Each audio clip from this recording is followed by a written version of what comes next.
Bom dia Boa tarde! Boa noite! para você. Estamos começando mais um bate-papo à luz do candeeiro. Eu sou Franciola Araújo.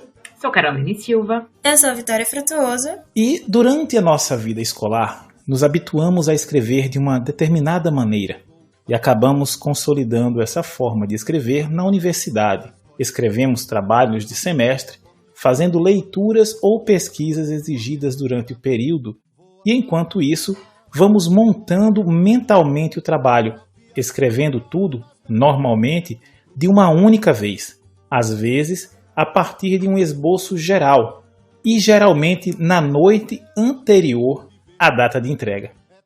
Essa reflexão, constatação, é feita pelo escritor Howard S. Baker, em seu livro Truques da Escrita para Começar e Terminar Teses, Livros e Artigos, publicado no Brasil pela editora Zahar. Alguém aqui se identifica com essa situação?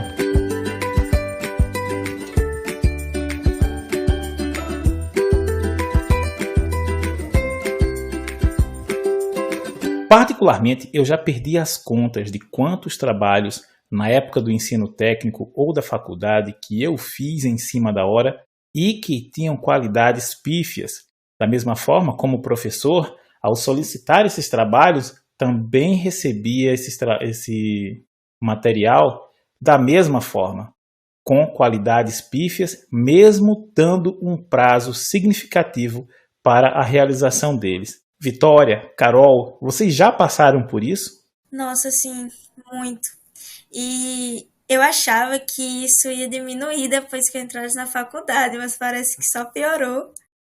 E eu tentei por um período, eu tentei me organizar melhor, tentei... Não, já que o professor deu um prazo, né, bastante bom, vou me organizar aqui, vou tentar fazer as coisas darem certo dessa vez.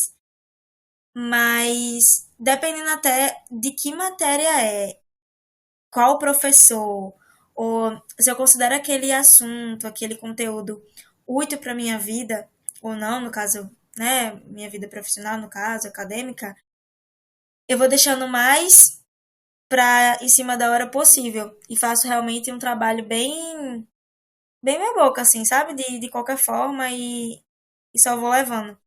É engraçado, né, como isso só se repete e se perpetua por tantas e tantas eras, porque, rapaz, hoje eu digo que eu melhorei um pouco em relação a isso, porque também não tinha uma demanda como eu tinha antes. Mas assim, eu sempre deixei para a última hora, quando não era muito interessante, né? No caso, porque existiam relatórios, por exemplo, experimental, que era semanal.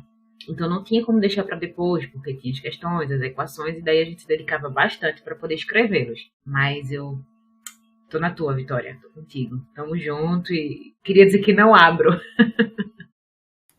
E quando uma coisa também que eu percebi é que quando é uma coisa importante, assim, um artigo, uma coisa que a gente tá fazendo, a gente, tipo, fica com aquele sentimento mais de culpa. Mas quando é uma atividade, sei lá, de uma matéria qualquer, assim, da faculdade, ou, enfim, no ensino técnico, médio, tanto faz, que a gente sente que não vai ter um peso tão grande pra gente, a gente deixa pra cima da hora, faz um trabalho qualquer e não se sente culpado. Então, tipo, meio que não liga pro fato de o trabalho não estar bom. Tá tudo bem, tá assim. Só que essa é uma questão, Vitória, que eu acredito que é possivelmente a segunda ou terceira vez que eu recordo que você toca sobre essa questão do útil e não útil. E Ai. eu disse, eu não vou deixar passar dessa vez. É muito comum, né, no nosso processo de formação, nós acabarmos fazendo essa distinção, né, classificação entre o que nós consideramos útil e o que nós consideramos inútil, conhecimento útil, conhecimento inútil. E eu fico me pensando, porque eu também já pensei dessa forma, eu já cheguei a considerar que determinadas disciplinas elas não eram tão interessantes, que elas não iriam contribuir para a minha formação acadêmica, e depois de um tempo eu começo a me perguntar se isso não estaria relacionado, por exemplo, ao que nós consideramos fácil e o que nós consideramos difícil na nossa formação. Em um podcast anterior, nós conversamos com o Igor, que falou sobre a engenharia ambiental. E ele dizia o seguinte, que tem muito engenheiro que, porque sabe resolver uma derivada, acha que é o bambambam. Então, quando a gente fala de exatas, me parece que essas disciplinas que são mais relacionadas ao cálculo, elas são tidas como as disciplinas mais importantes. E aquelas outras disciplinas que não estão ligadas a essas que normalmente reprovam mais ou têm a fama de serem, de reprovarem. Na área de exatas, quando nós temos essas disciplinas que são mais têm a fama de reprovarem mais, como o cálculo, por exemplo, as pessoas tendem a achá-las mais difíceis, portanto, as classificam como disciplinas úteis. Enquanto isso, disciplinas que estão ligadas a outras áreas, e principalmente, me corrijam se eu estiver enganado, algumas relacionadas à área de humanas, no espectro, né, quando você está fazendo curso de exatas, você considera ela como uma disciplina inútil, porque teoricamente ela é um pouco mais fácil, você pensa. Não nos comprometa, Francioli. Não nos comprometa. Mas, não sei, Vitória, mas no meu caso, Deus me perdoa, professores me perdoem, mas eu achava a disciplina de cálculo e física totalmente inútil na minha época. Ai, meu Deus, que absurdo! Porque eu achava de uma inutilidade, de uma falsa aplicabilidade, sem tamanho. Eu achava que estava roubando o meu tempo de estudar para as minhas específicas ou para ir para o laboratório. Então eu ficava... Cara, esse professor passou outra lista, eu não estou acreditando. Então eu achava que as disciplinas de física e cálculo eram mais inúteis. E hoje? Não, elas não são não, velho. Apesar de toda a problemática que elas geraram, todo o conflito, eu vejo que hoje, até as que a gente considerava fácil, porque infelizmente sim, as de humanas, pelo menos as que eu falei de psicologia, didática, elas eram tidas como mais fáceis, porque a gente precisava ler, entregar mais atividade, era algo mais humano, mais, sabe, receptivo pra gente, que a gente não tem essa recepção, né, toda, na disciplina.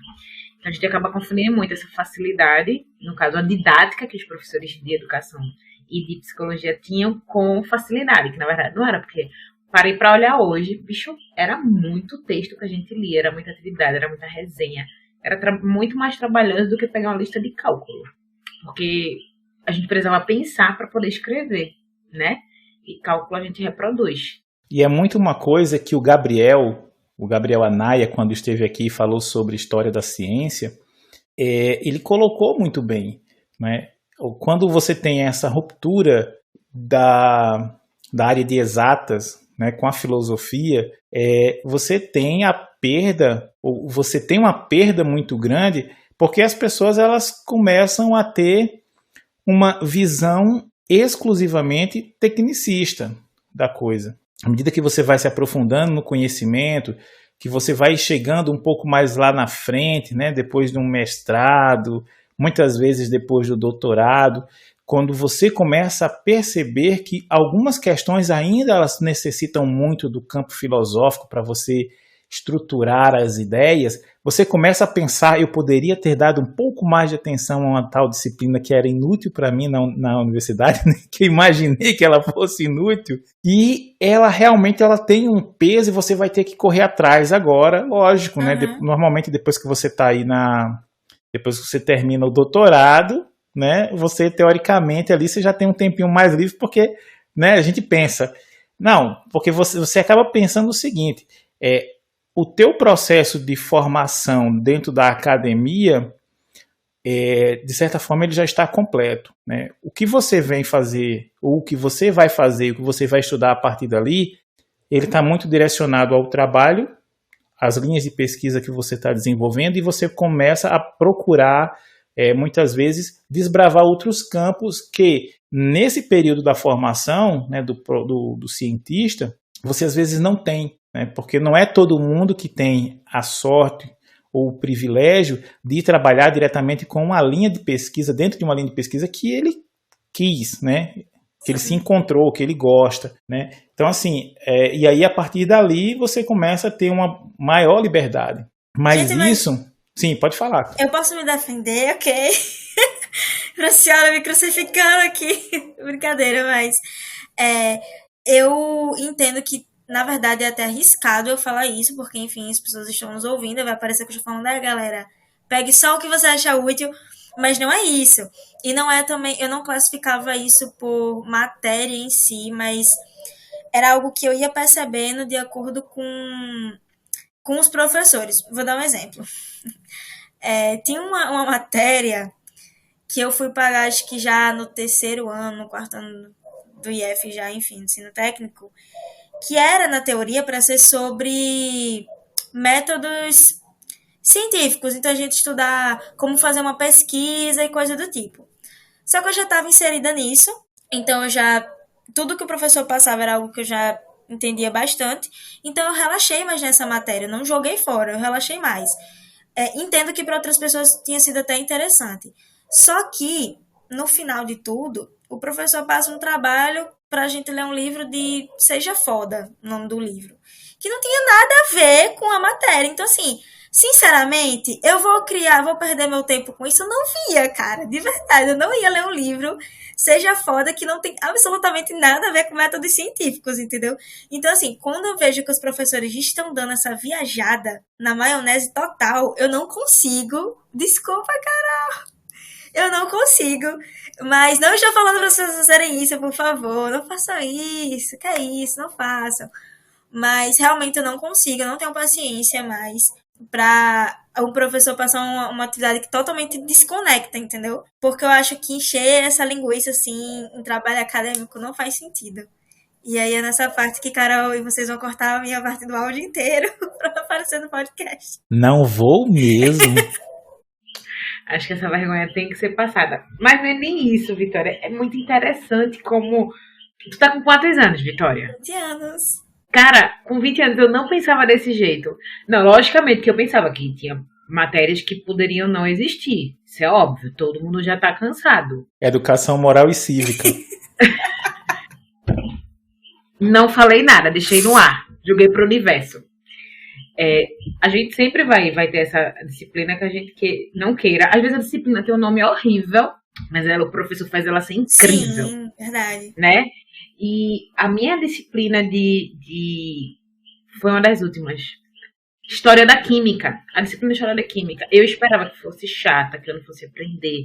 Bicho, mas hoje eu levo tanta coisa que eu aprendi nessa disciplina da História da Química pra vida, pra dar aula, pra ajudar. Porque eu não sou aquela professora, assim, calma, vamos por partes. Eu pedi para uns alunos, certa vez, me entregarem um relatório. E eu perguntei para eles, vocês sabem fazer um relatório? O silêncio tomou conta da sala. Tá, peguei um modelo meu de relatório, tipo da graduação, e mostrei, galera, eu quero desse jeito. Capa, contracapa. Não precisa aquela folha que a gente deixa com um epígrafe, nada disso. Quero capa, contra capa, resumo, sumário. Fiz um esqueletozinho. Aí vocês vão fazer uma introduçãozinha básica de uma folha, pra mim tá bom. O desenvolvimento, que é o experimento que vocês fizeram aqui, né? Que é o resultado de discussões de vocês. E a conclusão. Pronto. Por fim, bota a referência bibliográfica. Fechou, fechou. Quando chega o trabalho na minha mesa, porque eu acredito que isso tem que ser muito trabalhado na mente do aluno desde o ensino médio, né? No fundamental nem tanto, mas no ensino médio. Bicho, era trabalho pintado, rasgado de caneta, de caderno. Eu disse, minha gente, tudo bem que seja escrito a punho, que pelo menos obriga vocês a lerem, né? O que está sendo escrito, mas que pelo menos, se der o trabalho de comprar uma folhinha de ofício, pensa na coordenação, sabe? Mas, bicho, de caderno eu fiquei revoltada. Eu me sentia a professora chata e sem noção. Nossa, que sabe? isso. E assim, eu não estou defendendo a classe, porque eu também não fui boa professora em vários momentos. Infelizmente, eu sinto muito por isso. O sistema não me ajuda a ser uma boa professora. Mas eu tentei muito e muitas das respostas que eu tive não foram boas. muitas foram super positivas e muitas não foram. Mas eu acho que a cultura, da mesma forma que o aluno tem uma cultura de ter você vai ter que fazer, calcular, ele precisa ter uma cultura de como ele vai escrever. Porque eu entrei no primeiro semestre da graduação e não sabia escrever nenhuma linha. Uma vergonha no relatório. Gostei de lembrar. Carol, e tem uma coisa que é interessante nesse livro do Howard S. Becker, né, Truques da Escrita, que ele fala sobre um curso que ele ministra para alunos de pós-graduação, e quando, na introdução, né, do nosso cast, falando sobre esse hábito que nós temos, não é um hábito que a Carol tem, que a Vitória tem, é um hábito que nós temos, né, de uma forma bem geral, e isso não é algo também somente fruto do nosso sistema de educação brasileiro, isso é muito generalizado, é coisa do mundo todo. Nós temos uma forma de aprender a escrever. Por exemplo, nós escrevemos no ensino fundamental mesmo, não sei se vocês lembram, se vocês tinham ditado. Sim. E aí chega um determinado momento que as pessoas pedem para você começar a escrever redação, correto? Beleza, a gente começa a escrever aquela redaçãozinha. Teoricamente, ou na prática, nós deveríamos começar a aprender a escrever. Mas o que acontece? Nós escrevemos, mas quem lê os nossos trabalhos? Não tem quem leia. E aí nós passamos a ter medo de escrever, porque se nós escrevermos, nós provavelmente, aquilo que escrevemos, aquelas palavras, elas vão cair nas mãos de alguém pode ler, e nós temos medo que aquelas pessoas vão rir do que nós escrevemos. E isso é algo interessante porque durante toda a nossa trajetória acadêmica, nós normalmente não fazemos isso. Os nossos trabalhos semestrais, os nossos trabalhos de disciplina, eles são feitos e as pessoas não leem o nosso trabalho. Às vezes, nem mesmo o professor lê o nosso trabalho. Faz sentido. Eu passei a ler todos os trabalhos que os meus alunos faziam, e isso foi desde o início, né, da minha carreira como professor, porque uma vez eu escutei uma história de que um professor aprovou um aluno que tinha escrito um trabalho, era uma receita de bolo. Se isso é verdade ou uma lenda urbana, eu não sei. Mas o aluno, ele foi aprovado com uma receita de bolo, com um trabalho que não tinha nada a ver com receita de bolo. E aí eu disse, não, eu tenho que ler os trabalhos para ver se realmente eles não querem me passar uma receita de bolo. Então eu passei a ler esses trabalhos. E aí, o mais importante, você tem que dar um feedback, não vou falar em inglês não, você tem que dar um retorno, né, para esse teu aluno, exatamente com os pontos em que ele precisa melhorar, já que supõe-se que você, enquanto professor, é aquela pessoa que tem tem maior experiência ali em relação a essa produção de texto. Só que, dentro da sala, um texto que é feito, ele não é discutido. Ainda mais quando não é de uma disciplina de português, por exemplo. É possível que, numa disciplina de português, o professor ainda passe lá, faz uma redação, os alunos fazem um texto, aquele texto pode rodar a sala, mas se for de uma disciplina específica, mais técnica, muito provavelmente isso não vai acontecer. E aí a gente vai continuar sempre com essa coisa de ter vergonha de escrever, porque as pessoas podem ter, vão caçoar, olha a palavra nova, né? Vão caçoar do nosso trabalho, vão rir do nosso trabalho, e as pessoas elas não estão também preparadas, não são preparadas para entender a fase em que esse nosso trabalho está. Amiga, a primeira versão, né, a minha primeira versão, você não pode querer corrigir o meu trabalho, a primeira versão dele, ou a versão 001, como se fosse um trabalho final. A gente precisa respeitar esses tempos, né? Mas é fato que nós temos falhas muito graves nas nossas formações, porque, primeiro, acreditamos que existem coisas inúteis. Mas por que isso acontece também, Vitória? Não, na minha opinião. É opinião, isso não é um dado científico, tá? Opinião é opinião. Muito em virtude de que muitas vezes os próprios professores, e assim, eu não estou fazendo aqui, não é uma crítica à pessoa professor, mas é porque quando a gente ali é adolescente, a gente está novinho, é adolescente, você precisa entender as razões pelas quais você está estudando aquilo. E normalmente ninguém diz por que você está estudando aquilo. O máximo que dizem é, você está estudando isso aqui porque vai ser bom para o seu futuro, né? Mas, amigo, será? Que Que futuro. futuro? Então, eu acho que é interessante a gente ter esse trabalho. Daí, Carol, é super importante, por exemplo, a história das disciplinas. A história da química, a história da matemática, a história da física. Essas histórias, elas precisam, no meu entendimento, elas poderiam ser coisas que estão ali intrinsecamente ligadas à prática e às disciplinas que a gente vê. Começar, olha só que maravilha, conhecer inicialmente a história, como foi que a química surgiu, né? Como foi que começaram a estudar a química, sistematizaram isso. Talvez isso pudesse fazer com que nós, enquanto estudantes, abríssemos os nossos olhos, nos maravilhássemos e com aquelas aplicações práticas, nós pudéssemos entender que realmente aquilo que nós estamos estudando, ele serve para alguma coisa. Agora, que eu já falei muito, tá? É com vocês. Vai, Carol. Pode ir, Vitória.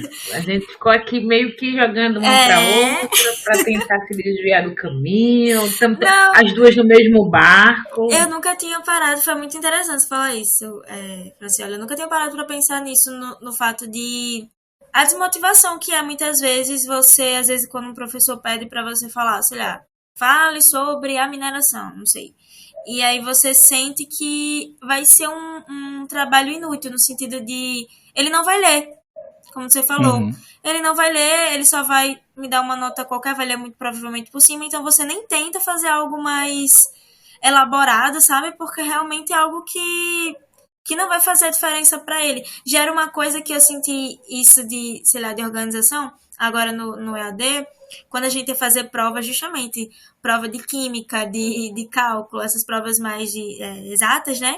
Que a gente tinha que deixar mais organizado, tinha que fazer realmente um trabalho mais bem feito, porque a gente tem que mandar uma foto pro professor, então teria que estar mais de uma forma melhor, sabe? Tipo, cada coisa ali que ele tá vendo ia contar muito. Já em muitos textos que eu teria que fazer, tipo assim, uma dissertação, enfim, um texto falando sobre um determinado assunto, que você sente que o professor só tá fazendo aquilo para dar uma nota qualquer. Então, que ele nem vai ler de fato aquilo, sabe? E que seria até interessante, porque às vezes ele, se ele realmente lesse, isso poderia até gerar, sei lá, um trabalho futuro, uma coisa. Ele, se você estudar mais isso aqui, fazer um trabalho em cima disso, isso é interessante. Enfim, eu acho que começa a desmotivação aí também. Então, é bem complicada essa situação, porque não vou defender Francioli, mas já defendendo a classe. É porque, sabe o que é interessante? Eu não peguei turmas de curso técnico. A maioria das minhas turmas, basicamente quase todas, foram ensino médio e uma única vez peguei o ensino fundamental, e estadual e particular, privada, rede privada, né? E daí minhas turmas eram imensas. Então eu sempre, me coloco e coloco também os meninos, como a professora de psicologia mandou, a gente tem que se colocar no contexto e se colocar no lugar do outro. Ok. O fato de... Eu gostava de ler, mesmo que por cima, eu sempre gostei de ler os trabalhos que eu recebia. Porque não é nem o fato de vir uma receita de bolo. Então, eu cheguei a dizer na sala, pessoal, o trabalho de vocês de química tá muito legal, mas a escrita do português não. Quando eu peguei o trabalho, mesmo lendo por cima, eram erros grosseiros em português. É muito a terminação do verbo, né? O ar, o er, o ir, não existia. E eu disse, eu não acredito que isso tá desse jeito. A questão da minha disciplina estava ok. Eu podia simplesmente passar por cima, mas para mim foi chocante. Porque eu parei para pensar, será que eu entregava trabalho assim? Eu fiquei pensando, sabe? Bicho, será que... Aí eu fui pegar meus trabalhos antigos, né? E fui folhear, não estavam com erros... Tinha alguns erros de português, lógico, de concordância, muito dessa coisa. Mas não tinham erros tão assim, tão gritantes. Eu não conjuguei o verbo certo aqui. Eu sei que ninguém é obrigado a conjugar o verbo certo, obviamente. A gente vive num mundo onde nem todo mundo tem a oportunidade de estudar. Mas quem está tendo a oportunidade de estudar, no mínimo deveria se preocupar. E eu pensava muito nisso. Então, eu dava aula. Eu sou aquela professora chata. Ah, gente, real, sou chata. Chata, chata, chata.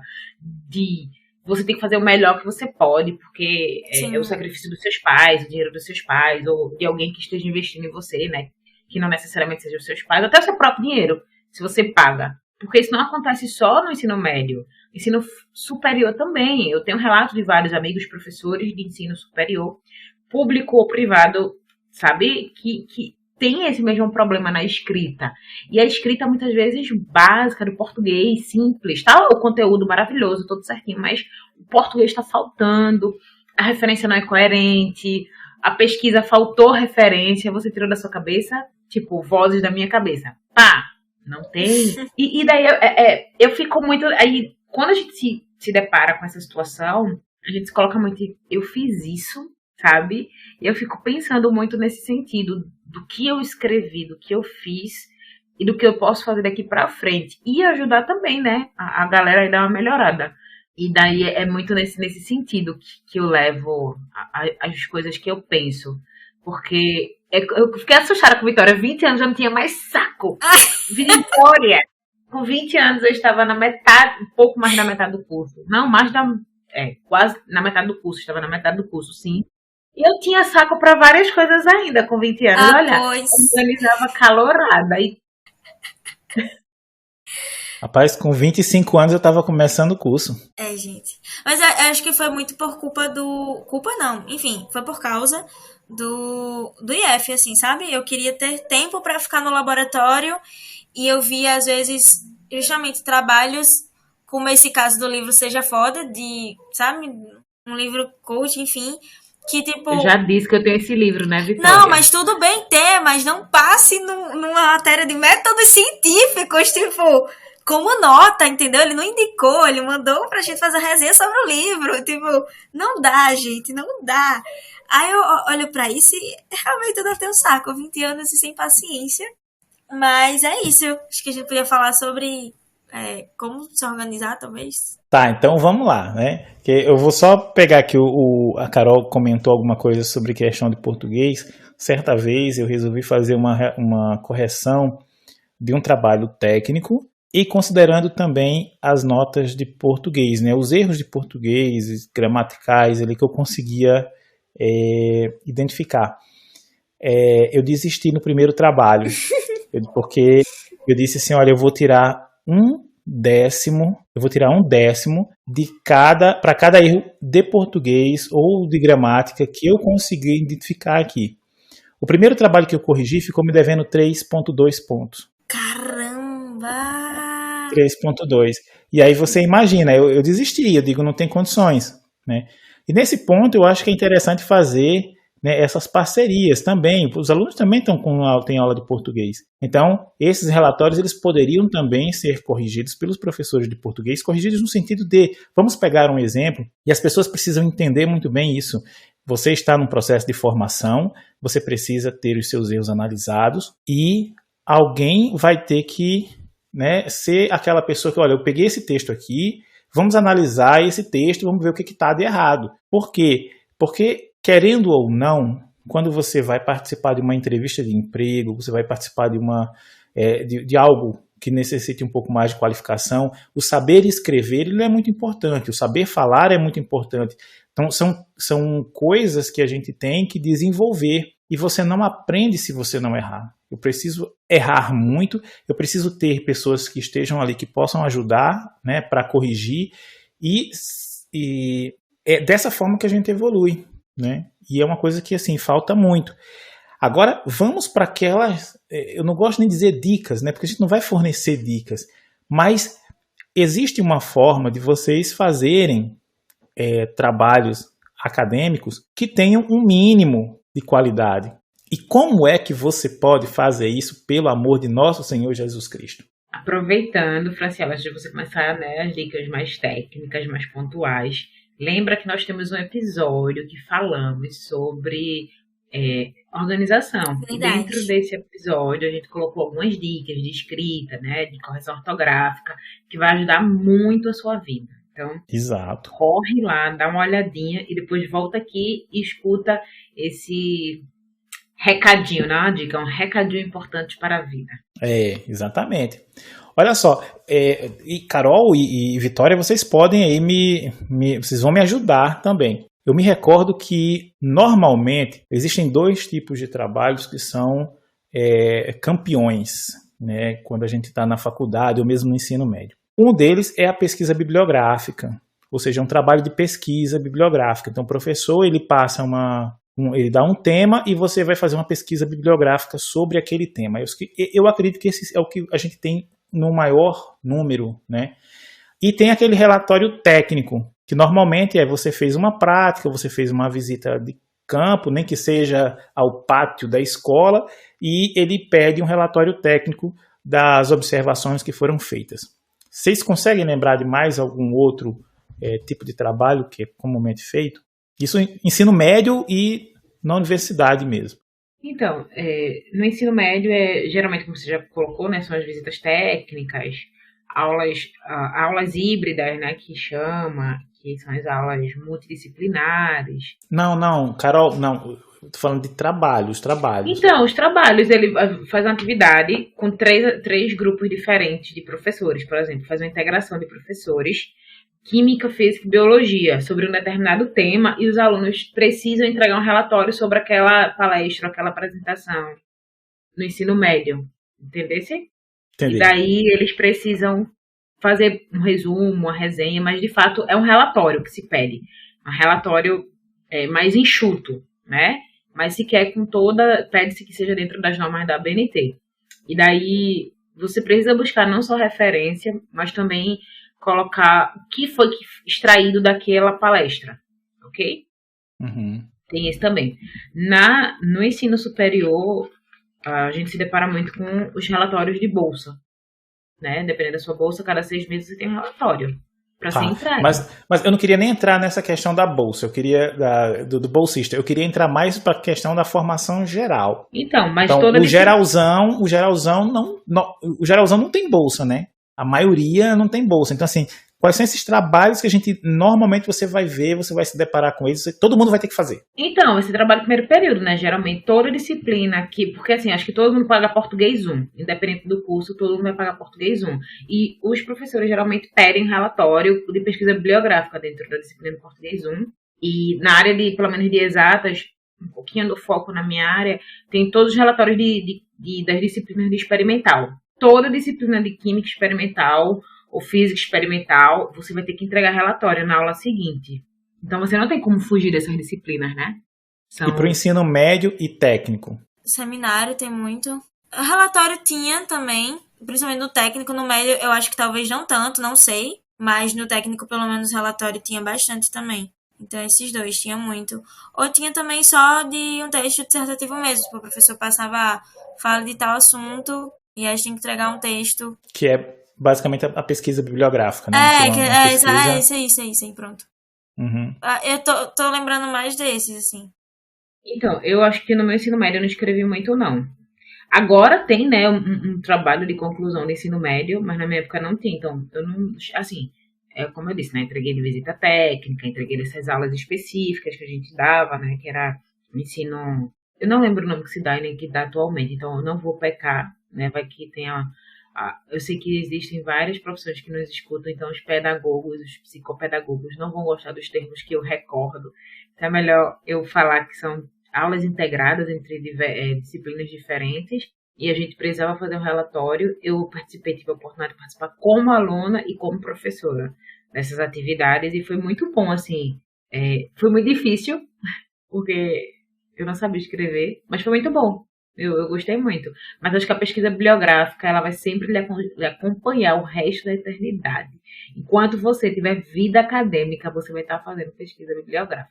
E mesmo, né, quando a gente está fazendo outras atividades, não necessariamente acadêmicas, você acaba sempre fazendo pesquisas bibliográficas, seja em livros, quero saber alguma coisa, você acaba fazendo, já uma vez que essa bibliografia ela acaba sendo abrangendo também, não é, outras mídias, né? Mas vamos para uma questão bem simples. Eu acho que todo mundo aqui já fez.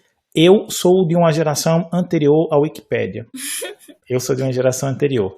Mas, então não fazia trabalho baseado em Wikipédia. Mas, Carol, Sou intermediária. Vitória, vocês já fizeram pesquisa no Com Wikipédia? certeza, faço até hoje. Mas Faço mais não. é aquilo. Mas é interessante fazer, sabe por quê? O Wikipedia, ele lhe dá uma visão geral. Pode ser verdadeira e pode ser falsa. Mas a partir de lá, você tem um conceito que você vai procurar, se aquele conceito é Uhum. verdadeiro ou falso. Eu digo que eu procuro e não vejo problema em relação a isso, porque eles também deixam referências teóricas embaixo que você pode pegar na fonte.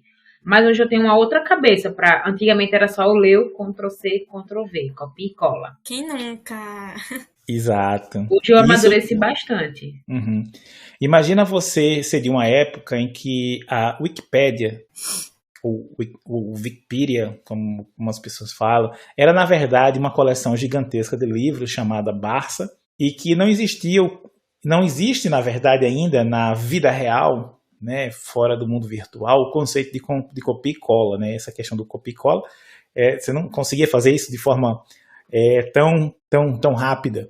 Então você tinha que, se você fosse fazer um copia e cola, você ia ter que realmente reescrever o que estava ali.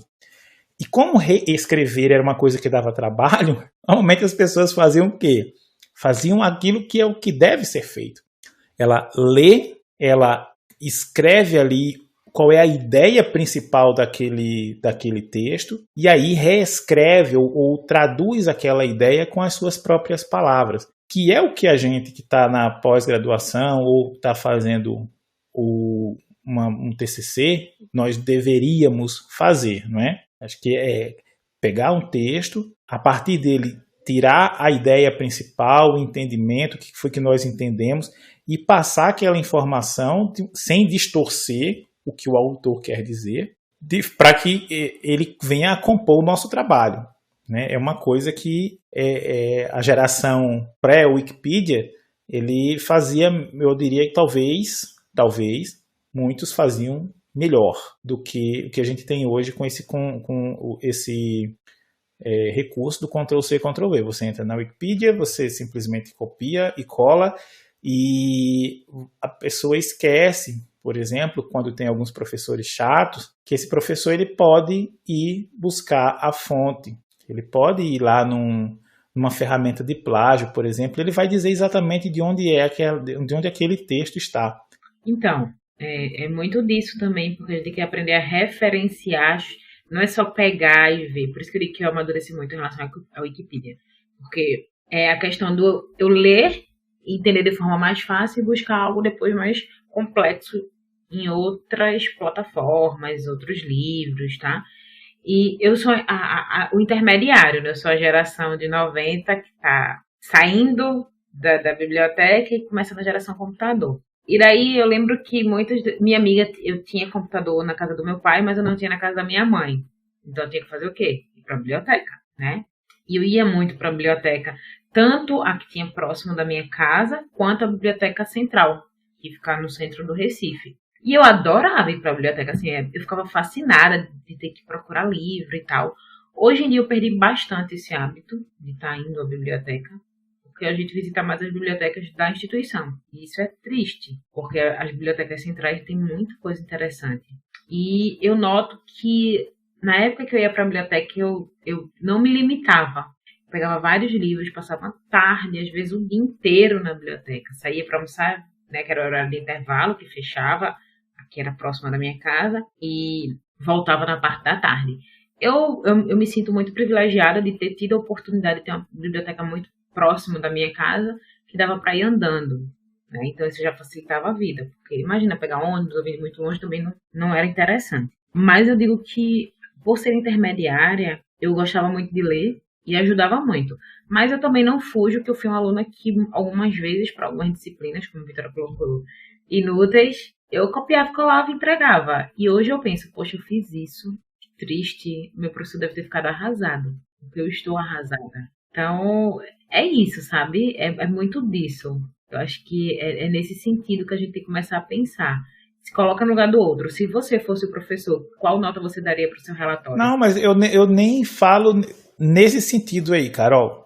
Eu não vou nem entrar nesse mérito de você se colocar, do aluno se colocar no lugar do professor, porque o aluno não vai se colocar no lugar do professor nunca, jamais, em hipótese alguma. Esse é pedir demais da humanidade.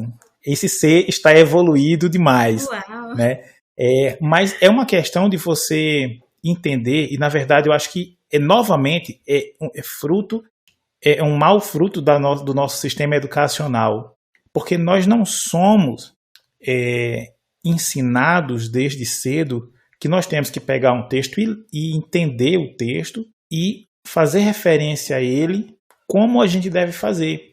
E aí é uma razão pela qual eu vejo que a gente tem muitos problemas na universidade. Né? Quando você entra na universidade e você fica assim, né, fica de cara ali. Mas o que eu faço? Eu não sei escrever, eu nunca escrevi. E aí você começa a entrar numa rotina de ter que escrever muito, né, porque tem alguns cursos que você vai ter que escrever muito. E você fica inicialmente perdido. Quando é que você vai descobrir que você aprendeu alguma coisa? Quando você estiver terminando seu doutorado. Isso eu acho que eu aprendi alguma coisa. Você ainda fica naquela, eu acho, né? Então, eu acho que normalmente, né, uma opinião que nós precisaríamos trabalhar isso de uma forma melhor nos anos anteriores. Mas, de forma geral, né, voltando aqui para o contexto do nosso trabalho, eu acredito que tenha uma forma de a gente fazer uma sistematização. Né? O professor passou um trabalho para que você não tenha que deixar para a última hora, usar todas as suas faculdades mentais para fazer o trabalho na noite anterior e ir para o copia e cola. Né? Essa sistematização, relatório técnico ele é muito direto, né? Normalmente você não enche muita linguiça, você simplesmente vai colocar aí a forma como se deu tal experimento, ou a forma como você fez a visualização de uma situação, né, como você vivenciou uma situação. E, infelizmente, a gente tem assim, muitos cursos que eles ensinam, né, você é adestrado a escrever enchendo linguiça. Quem está falando isso não sou eu, está aqui no livro do Howard, né, o truque da escrita. E aí ele fala muito do pessoal da área de ciências sociais, né, que tem textos interessantíssimos que eu vou trazer em momentos mais oportunos, né, para a gente não desviar muito do tema. Mas hoje, Carol, com a tua experiência, eu vou primeiro perguntar para a Vitória, e aí a Vitória fala algumas coisinhas e aí você dá a sua complementação. Né? Vitória, hoje, né, já tendo passado por um curso técnico, hoje na universidade, imaginando uma disciplina útil, né, uma disciplina que vai servir para a sua formação, que você está ali pensando. Se o professor passa um trabalho para você, que sistematização você usa para fazer esse trabalho? Supondo um trabalho que seja uma pesquisa bibliográfica sobre um determinado assunto. Por exemplo, história da mineração. Fale sobre história da mineração. Tá, a primeira coisa que eu faço hoje, porque é algo que eu pecava muito nisso, na mesma hora que o professor passa, eu imediatamente, ou pelo menos anoto o mais rápido possível, eu já vou dar uma procurada. Um pano de fundo geral sobre o assunto e eu já me programo, tipo assim, como eu vou me organizar. Ele passou sobre a história da mineração, mas quais são os pontos que eu acho que são mais importantes, que eu vejo que é mais importante, que até mesmo ele pode até ter falado, né, já. Isso aqui vai ser mais interessante. Isso aqui seria uma curiosidade legal de eu colocar no texto. Não é a prioridade, mas seria uma curiosidade legal. Eu já meio que faço uma organização geralzona. Porque mesmo que eu deixe, sei lá, a vida vá levando e eu acabe deixando para a última hora, mas eu tendo essa organização, eu não vou ficar tão perdida. Então, a primeira coisa que eu faço, organização. Principalmente se for trabalho em grupo. É algo que não dá para deixar sem. Se eu trabalho em grupo, galera, vamos pesquisar logo, já separa o que as pessoas têm para fazer, o ponto forte de cada um, enfim. Para mim é o mais importante. E aí, ao longo do tempo, dos dias antes do prazo, que eu vou me aprofundando no assunto, vou estudando de fato, entendeu?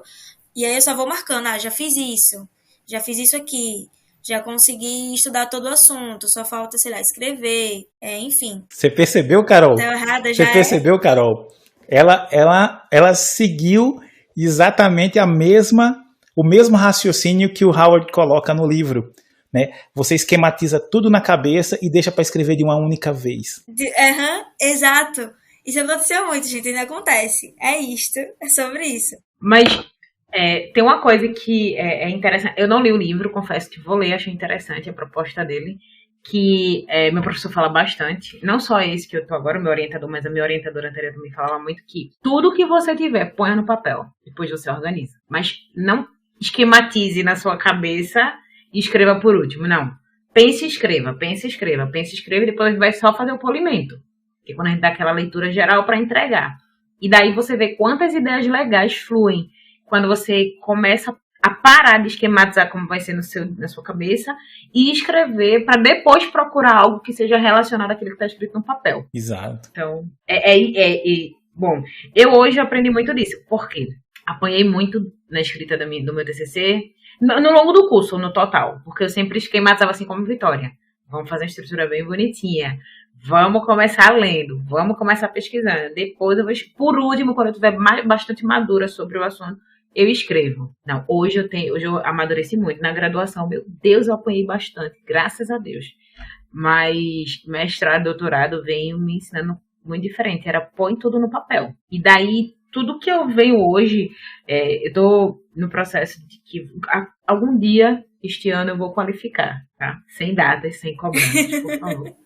Mas tô aí. Então, toda ideia que eu tenho, eu vou lá e escrevo um pouco. Pode não servir pra nada.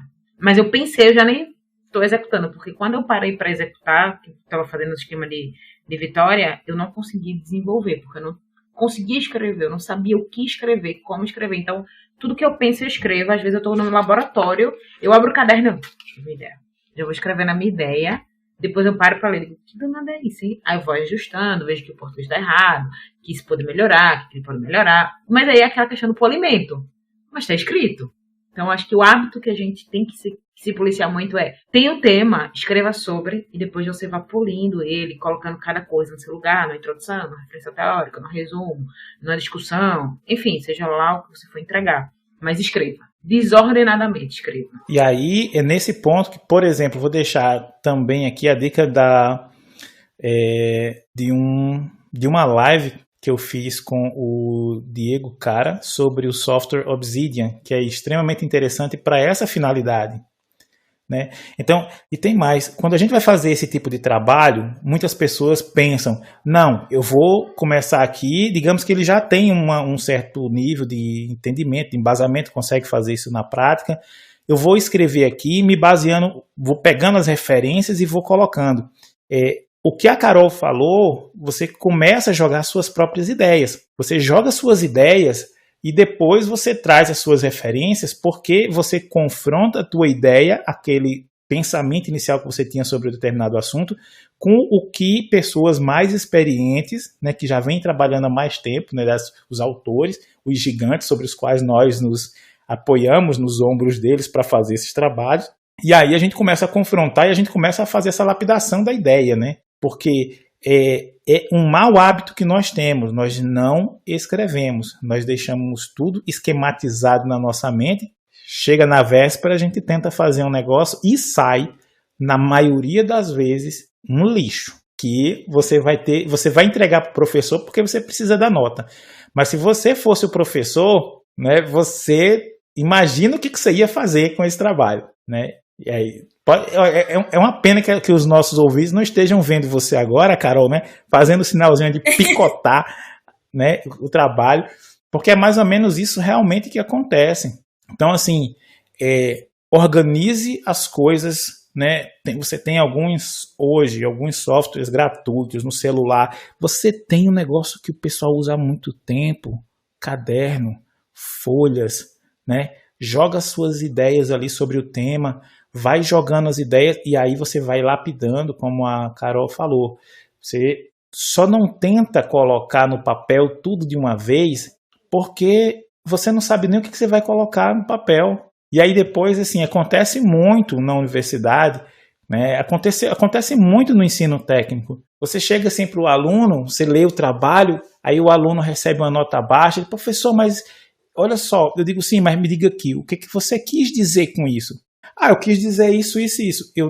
Agora leia o que você me disse. Você quis dizer uma coisa, o que você escreveu é isso?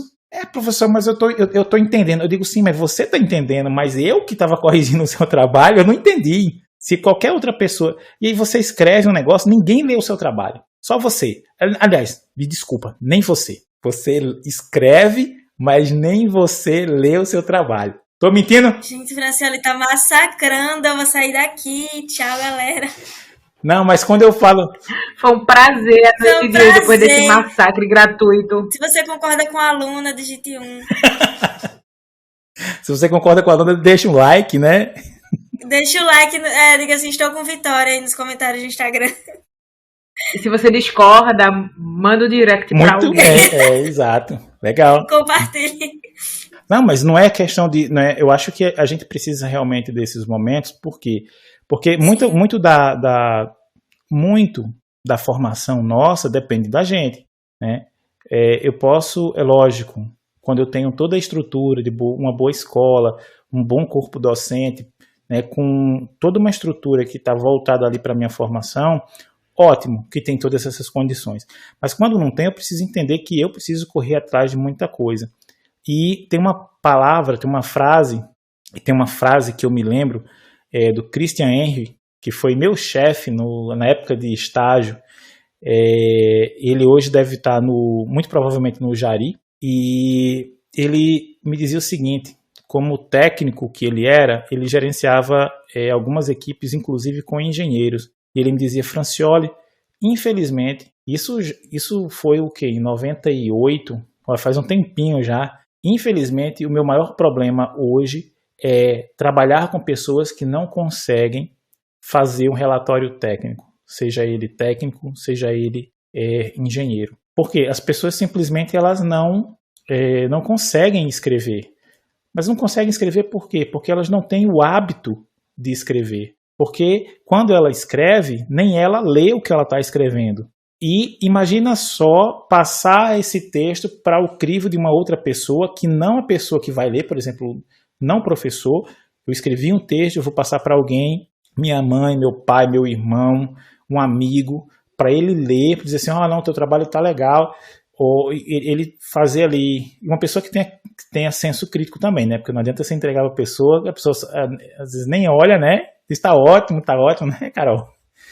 Então, é interessante que a gente tenha essas pessoas, esses amigos, para que elas possam avaliar esses nossos trabalhos, para que eles digam: olha, você poderia escrever melhor, né?